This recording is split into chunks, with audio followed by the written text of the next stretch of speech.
সকালবেলায় ঘুম থেকে উঠে দেখো কফি খেয়ে কিভাবে বসে আছি। আমি আর তোমাদের দাদাভাই খেয়েছি কফি, আর আমার ছেলে খেয়েছে চা।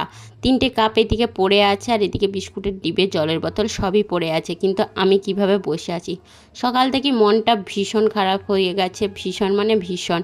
আর হাতে গোনা মাত্র 2টো দিন, 48টা ঘন্টা, তারপর আবার সেই একা।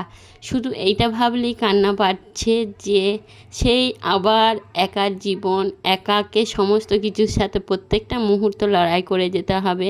ছেলেকে নিয়ে বাইরে ছুটতে হবে, বাড়ির কাজ করতে হবে, সমস্ত কিছু একা হাতেই করতে হবে।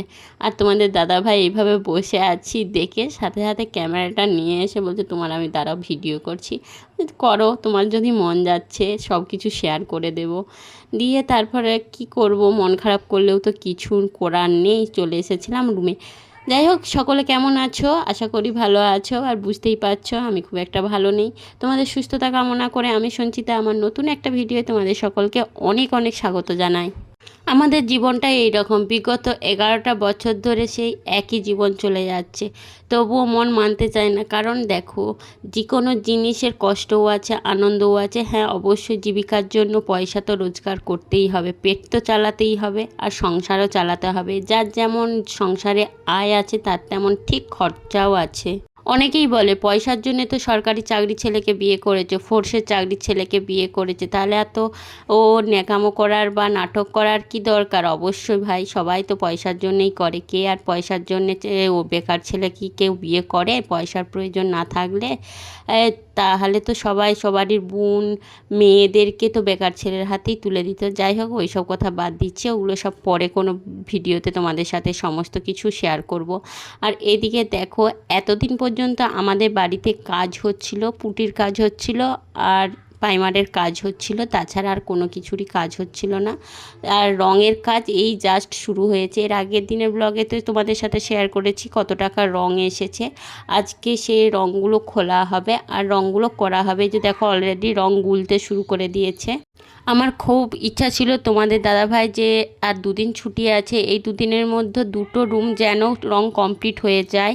কারণ তাহলে যে বাকি 2টো রুমের জিনিস সেও কিছুটা শিফট করে যাবে, আর সে নিজেও একটুখানি রুমটার মধ্যে টাইম কাটিয়ে যাবে, কারণ তারও ভালো লাগবে। সেই জন্য আমার খুবই ইচ্ছা ছিল যে 2 দিন ছুটি আছে, এই 2 দিনের মধ্যে 2টো রুম অন্তত কমপ্লিট হোক। এর পরের ব্লগে অবশ্যই তোমরা দেখতে পাবে কি হলো, আসলে কমপ্লিট হলো না হলো নি। যাই হোক, বাড়ির দেওয়ালে আমি কিন্তু ফার্স্ট রং করছি। কারণ সত্যি কথা বলতে কি, সবচেয়ে বেশি বাড়িটা বানাতে কষ্ট হয়তো আমারই হয়েছে, কেউ স্বীকার করুক নাই করুক, কারণ কম্প্রোমাইজ সব থেকে বেশি করেছি। আর এত বছর বাড়িটা বানাতে কেন লাগলো, কি কারণ, কি ব্যাপার না ব্যাপার, সব তোমাদের সাথে আস্তে আস্তে শেয়ার করব। একটা মানুষ রোজগার, তার উপর যদি সমস্ত কিছু ডিপেন্ড করে তাহলে কি সম্ভব হয়? তোমরাই বলো। সেই রকম আমাদের অনেক কিছু ব্যাপার আছে, সবটাই তোমাদের সাথে ধীরে ধীরে শেয়ার করব। 2011 থেকে 2024 পর্যন্ত বাড়িটা কমপ্লিট হতে লাগলো। কেন লাগলো এত দিন, কিভাবে কি হয়েছে না হয়েছে, কত টাকা লেগেছে, কতটা কম্প্রোমাইজ করেছি, কি করেছি না করেছি, সব তোমাদের সাথে ধীরে ধীরে শেয়ার করব। কারণ একটা ভিডিওতে তো আর শেয়ার করা সম্ভব নয়। এইদিকে দেখো আমার ছেলেটাও একটু রং করলো, কারণ আমি করছি সে করবে না তা হয়? তবে হ্যাঁ, আমি ফার্স্ট রংটা দিইনি, কারণ ফার্স্ট রং দেওয়া হয়েছে সিলিংয়ে মিস্ত্রিরা দিচ্ছিলো, আর আমি এখানে দেওয়ালে দিচ্ছিলাম, একসাথেই দেওয়া হয়েছে।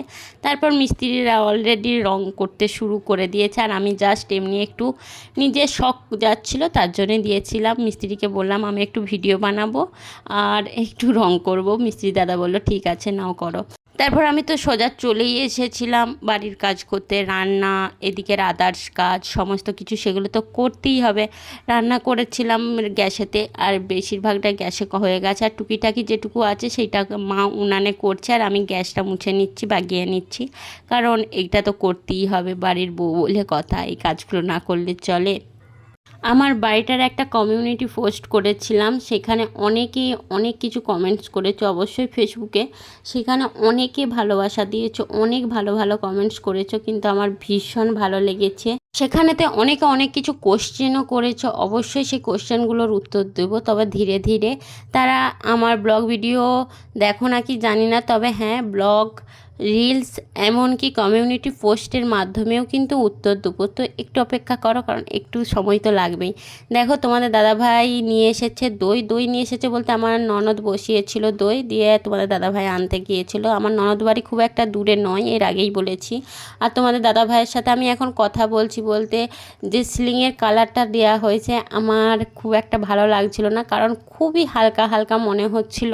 তার জন্যই বলছিলাম যে সিলিংয়ের কালারগুলো খুব হালকা হয়ে যায়নি, আমার তো একটু কেমন কেমন লাগছে। কারণ আর একটা বালতি খুলতে বাকি আছে, দুটো সিলিংয়ের কালার আছে, সবুজ সবুজ কালারটা ঠিকঠাক ভালো লাগছে না। আর একটা কালার আছে, ওইটাকে আমি বলছিলাম ওইটাও হালকা যদি হয় তাহলে চেঞ্জ করবে তো করো। তোমাদের দাদাভাই দিয়ে দেখো সিলিংয়ের কালারটা তোমাদের সাথে একটুখানি শেয়ার করছি।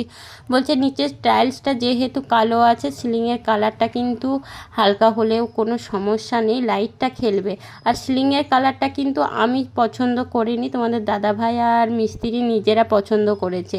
আর আমার কিন্তু সত্যি কথা বলতে কি হালকা কালার একদমই ভালো লাগে না। এক তো হালকা কালার প্রচুর নোংরা হয়, উপরন্তু জীবনের এখন থেকেই রং যদি এত হালকা হয়ে যায় তাহলে তো এখনও জীবন অনেক বাকি। যাই হোক, এটা হলো বিকালবেলায় একটু রেডি হচ্ছিলাম রিলস বানাবো বলে, কারণ অনেক দিন সেজে গুজে শাড়ি পরে রিলস বানানো হয়নি। আর ভাবলাম কয়েকটা ছবিও তুলবো, কারণ কমিউনিটি পোস্ট করার জন্য বা এমনি ফেসবুকে ছবি পোস্ট করার জন্য। আর তোমাদের দাদাভাইয়ের সাথে দেখো আমি কিভাবে ঝগড়া করছি। এইভাবে ঝগড়া আমাদের প্রত্যেকটা মুহূর্ত চলে থাকে। আমি বলছিলাম তোমার কি আর কোনো ড্রেস নেই, আর কোনো প্যান্ট নেই? তোমাদের দাদাভাইয়ের একটা সবথেকে খারাপ রোগ, ওকে যদি আমি কোনো জিনিস কিনে দিই সেটা সেই ছুটিতেই নষ্ট করে দিবে। ওইটা ওর খারাপ রোগ নয়, ওদের এখানে মানে প্রত্যেকের খারাপ রোগ। মায়ের বলো, তোমাদের দাদাভাইয়ের বলো, সবারই ওই রোগটা আছে। কোনো ভালো জিনিস, ভালো কাপড় জামা আগে পেলি তাকে কন্টিনিউয়াসলি পরে পরে নষ্ট করে দিবে। কারণ আমার এই জিনিসটা আবার খারাপ লাগে, কারণ তোমার যখন এরপর বাইরে কোথাও যাবে বা সেখানে কোনো কিছু ভালো কিছু প্রয়োজন হবে তখন কিন্তু দেখবে সেই পুরানোগুলোই পড়ে যাচ্ছে। সেই জিনিসটা আমার আবার ভীষণই খারাপ লাগে, কারণ জিনিসের যত্ন জানে না। এইটা হলো সব থেকে আমার ভীষণই খারাপ লাগে। তারপর বলার পর তোমাদের দাদাভাই প্যান্টটা চেঞ্জ করে অন্য একটা পরেছিল। আর এটা হলো সন্ধ্যাবেলায় দেখো আমার ননদ এসেছে, আর ছেলে তো ঘুরে বেড়াচ্ছে, দুষ্টুমি করে বেড়াচ্ছে, পিপি পিসিও এসেছে আনন্দে তো আত্মহারা। আর তোমাদের দাদাভাই নিয়ে এসেছে ফুচকা, কারণ ছুটি তো প্রায় শেষের দিকে, তাই বললো যে খাও, তারপর তো আবার তুমি ডায়েট শুরু করবে, খেয়ে নাও, দুদিন আছি, দুদিন ভালো মন্দ, তারপরে আবার 2 মাস 3 মাস ডায়েট করবে, তারপর আবার খাবে। যাই হোক, তার জন্যই ফুচকা নিয়েছিল। আজকের ভিডিওটা এই পর্যন্ত। সকলে ভালো থেকো, সুস্থ থেকো, লাইক কমেন্ট শেয়ার সাবস্ক্রাইব করে দিও, আর ফেসবুক থেকে থাকলে কিন্তু ফলো করে দিও। চলো সকলকে টাটা।